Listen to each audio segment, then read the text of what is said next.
Partial differential equation में उसके कुछ एप्लीकेशंस देखते हैं। पहला है वेव इक्वेशन, दो टाइप की, 1D wave equation, 2D wave equation. Wave equation, wave कैसे बनेगी? कोई वाइब्रेटिंग स्ट्रिंग से, उसकी जो PDE होती है वो ये होती है UTT=c²UXX और UTT=c²UXX प्लस UYY। अगर 1D है तो उसमें केवल x का, और अगर 2D है तो y का भी टर्म आ जाएगा। दूसरा है हीट इक्वेशन, पहला वेव इक्वेशन 1D 2D, दूसरा heat equation 1D 2D। 1D में क्या होगा हीट इक्वेशन का, UT=c²UXS, और जो 2D में हीट इक्वेशन का होता है UXX प्लस UYY=0, और लाप्लास इक्वेशन इन 3D होती है UXS plus UYY plus UZZ=0। हम एक एक करके देखते हैं। 1D वेव इक्वेशन, उसकी PDE क्या है UTT=c²UXX। बस हमें इस इक्वेशन को सॉल्व करना होता है तो हमें 1D वेव इक्वेशन का सॉल्यूशन मिल जाएगा। तो यहाँ पे इसको अगर डायग्राम में बनाएं तो एक L लेंथ की एक स्ट्रिंग होगी जिसका कोई एक पॉइंट पकड़ के उसको इस पॉइंट तक ले जाके छोड़ दिया गया है। तो ये स्ट्रिंग क्या करने लगेगी, वाइब्रेट करने लगेगी। जिसमें बाउंड्री कंडीशन अगर हम लोग देखते हैं तो x=0, टाइम चार्ज कोई भी ले लें किसी भी टाइम t पे, हमें x=0 पे और x=L पे जो डिस्प्लेसमेंट होगा वो 0 मिलेगा। और इनिशियल कंडीशन यानी कि t=0 पे जो ux 0 है वो लेट सपोज कोई फंक्शन fx का होगा, और du/dt t=0 पे 0 दे रखा है। तो अब इसका हम सॉल्यूशन निकालते हैं इस PDE का। लेट सपोज इसका सॉल्यूशन, ट्रायल सॉल्यूशन tx है, तो u=tx हमें क्या करना पड़ेगा, यहाँ पे रखना पड़ेगा। तो यहाँ पे दो बार पार्शली डिफ्रेंशिएट किया गया तो t डबल डैश x आया c²tx डबल डैश आएगा। उसके बाद वेरिएबल से वेरिएबल कर देते हैं, t वाले टर्म एक तरफ, x वाले टर्म एक तरफ, तो हमारे पास ये आया। उसके बाद इसको k लेट कर लिया। अब k की काफ़ी सारी केसेस बन सकती हैं। k की वैल्यू 0 हो सकती है, या k की वैल्यू कोई पॉजिटिव नंबर हो सकता है, या k निगेटिव हो सकता है। तो एक एक केस वाइज हम लोग इस PDE को सॉल्व करते हैं। k=0 अगर हो तो हमारे पास t' क्या आ जाएगा, 0 आ जाएगा, यानी t की वैल्यू c1t प्लस c2 आ जाएगा। और x डबल डैश क्या आ जाएगा k की 0 पे, x=c3x प्लस c4 आ जाएगा। अगर k की वैल्यू पॉजिटिव है, लेट सपोज वो वैल्यू p² है, तो फिर k की वैल्यू p² अगर रख देते हैं तो क्या होगा, p² इसलिए लिया है ताकि सॉल्व करने में इजी रहे, क्योंकि यहाँ पे ऑलरेडी c² है, अदरवाइज रूट में जाएगा p। तो यहाँ पे हमने k की वैल्यू p² पॉजिटिव कोई लिए, तो यहाँ पे p² रखा, इसको इधर ले गए, तो यहाँ से सॉल्व करेंगे तो t की वैल्यू आ जाएगी c1e⁻p⁻ plus c2e⁻−p⁻। x double dash क्या आ जाएगा, x double dash by x=p² रखेंगे तो x² - p² x=0 आएगा, और x इसका सॉल्यूशन लगाएंगे तो c3e⁻px प्लस c4e⁻−px। तीसरा केस क्या बन जाएगा कि k कोई नेगेटिव नंबर हो, या हम ये कह सकते हैं k की वैल्यू -p², इस बार रखते देखते हैं। -p² रखा तो यही चीज़ में यहाँ प्लस लग जाएगा दोनों जगह। फिर सॉल्यूशन क्या आएगा, c1 कॉस, तब कॉम्प्लेक्स नंबर क्या आ जाएंगे, c1 cos pct plus c2 sin pct, और x की वैल्यू क्या आ जाएगी, c3 cos px plus c4 sin px। हम यहाँ पे देख सकते हैं जितने भी केसेस बन रहे हैं, जो भी उसमें सॉल्यूशन आया है, तो u=tx, यानी कि इसमें हम t और x जो भी वैल्यू हम रख रहे हैं, यहाँ पे अगर tx ये वाली दोनों वैल्यू रखते हैं तो हमें कोई वेव नेचर नहीं, पीरियोडिक फंक्शन नहीं मिल पा रहा है। ये वाली वैल्यू रखते हैं तब भी हमें कुछ वेव नेचर नहीं मिल पा रहा है, केवल टी और एक्स की इन्हीं वैल्यूज़ पे हमें वेव नेचर मिल पा रहा है। तो ये वाला वेव नेचर है, इसलिए जो सॉल्यूशन हुआ u x t is equal to क्या हो जाएगा, टी की वैल्यू यहाँ रखेंगे, एक्स की वैल्यू यहाँ रखेंगे, तो c one cos p c t plus c two sine p c t, दूसरा टर्म आ जाएगा c three cos p x plus c four sine p x. तो हमारा सॉल्यूशन जो है वो ये आ जाएगा। अब इसमें बस सॉल्यूशन बस केवल इतना ही है। अब डिफरेंट डिफरेंट उसमें कंडीशंस दे रखी होती हैं कि बाउंड्रीज कंडीशंस ये होंगी, इनिशियल कंडीशंस हमें कुछ दे रखी होती हैं। मेनली हमें 4 कंडीशंस दे रखी होंगी। पहली कि किसी भी टाइम टी पे x is equal to zero और x is equal to L पे डिस्प्लेसमेंट जो है वो हमारा क्या आएगा, u जीरो है। और इनिशियल कंडीशन यानी t is equal to zero पे कोई फंक्शन दे रखेंगे डिस्प्लेसमेंट का, और डेवर u बाई डेवर t at t equal to zero पे हमें कुछ वैल्यू दे रखेंगे। तो उन्हीं वैल्यूज़ का यूज करके बस हम C1 C2 C3 C4 को यहाँ से एलिमिनेट करेंगे और हमारा सॉल्यूशन आ जाएगा। जैसे यहाँ पे जो इनिशियल कंडीशन और बाउंड्री कंडीशन दे रखी हैं उसके हिसाब से अगर इसको सॉल्व करते हैं तो पहले x is equal to zero पे u जीरो टी पे हमें वैल्यू दे रखी है जीरो, और u एल टी पे हमें वैल्यू दे रखी है जीरो।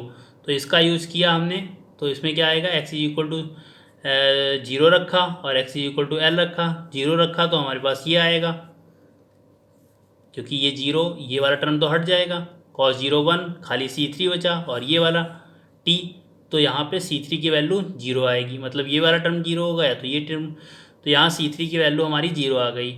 अब x is equal to L रखा इस सॉल्यूशन पे, तो अब क्या आएगा, C1 cos p c t plus C2 sine p c t. अब C3 तो हमारा जीरो निकल ही आया है, C4 साइन पी एल आएगा, तो C4 साइन पी एल रखा, तो यहाँ से ये जीरो होगा या तो ये जीरो होगा, तो यहाँ पे साइन पी एल को जीरो किया,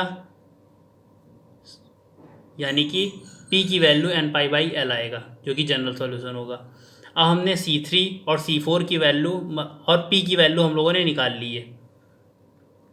नेक्स्ट कंडीशंस जो दे रखी हैं उनका हम यूज करते हैं और C3 C1 C2 की वैल्यू भी निकालते हैं। u एक्स टी क्या होगा, हमारे पास ये आ गया है, जहाँ p की वैल्यू क्या है, n पाई बाई एल हम लोगों ने निकाल ली है। अब u x t is equal to, अगर C4 का मल्टीप्लाई यहाँ कर दिया जाए तो C1 C4 उसको दूसरा टर्म ले सकते हैं, उसको a सपोज यहाँ पे लिख सकते हैं, और C2 C4 तो ये b टर्म बन गया साइन पी सी टी और साइन पी एक्स, ये लिख दिया है where p is equal to n pi by L. अब इनिशियल कंडीशंस हम लोग रखते हैं। इनिशियल कंडीशन क्या है, डेवर u बाई डेवर t at t equal to zero पे जीरो दे रखा है, तो इसको हमें डिफ्रेंशिएट करना पड़ेगा with respect to t। t के रिस्पेक्ट में डिफ्रेंशिएट करेंगे तो क्या आएगा,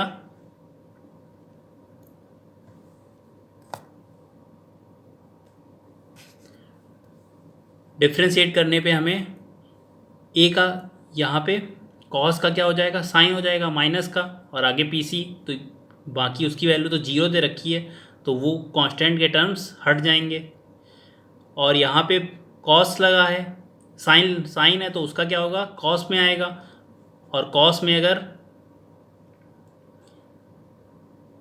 यहाँ साइन है तो साइन में अगर t इक्वल टू जीरो रखते हैं, जो डिफ्रेंशिएट करने के बाद जो हमारे पास इक्वेशन आती है, तो उसमें अगर हम t इक्वल टू जीरो रखते हैं तो हमारे पास ये दो टर्म बचते हैं, यानी एक ये टर्म बचेगा और एक इधर इसका डिफ्रेंशिएशन करके जो टर्म बचेगा वो बचेगा, क्योंकि इसमें जो डिफ्रेंशिएशन करके आएगा वो साइन का टर्म आएगा, और उसके बाद t इक्वल टू जीरो रखेंगे तो वो तो जीरो हो जाएगा, तो खाली ये दो टर्म हमारे पास बचे हैं।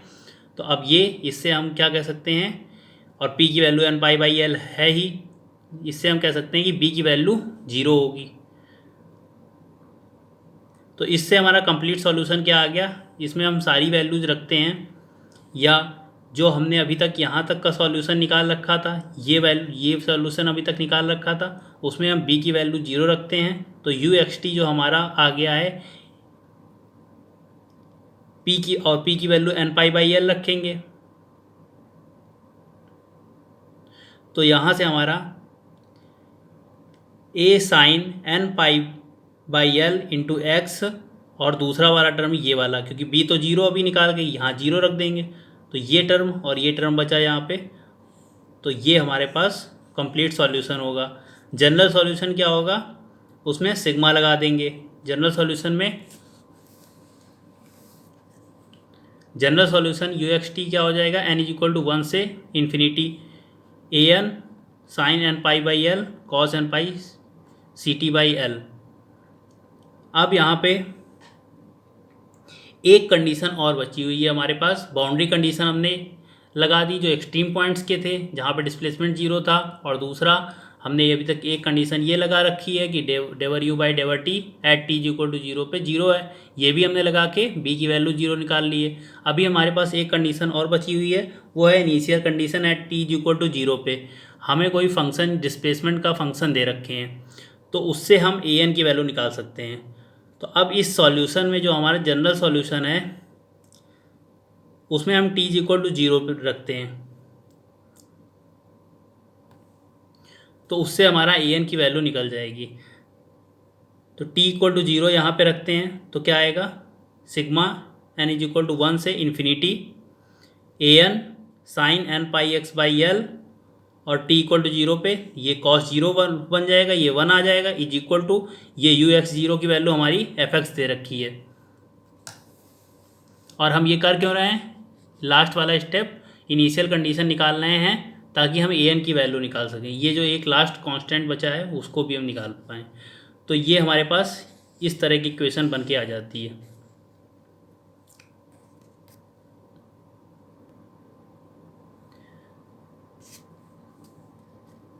अब इसके बाद हम क्या करेंगे कि एफ एक्स और ये टर्म लिखा हुआ है, तो यहाँ से जीरो से L sine m pi x का दोनों तरफ मल्टीप्लाई कर दिया, जीरो से L sine m pi x by L, zero से L sine m pi x by l, तो इधर भी किया, ये इसमें समेशन के अंदर ले गए, जीरो से L sine m pi x by L.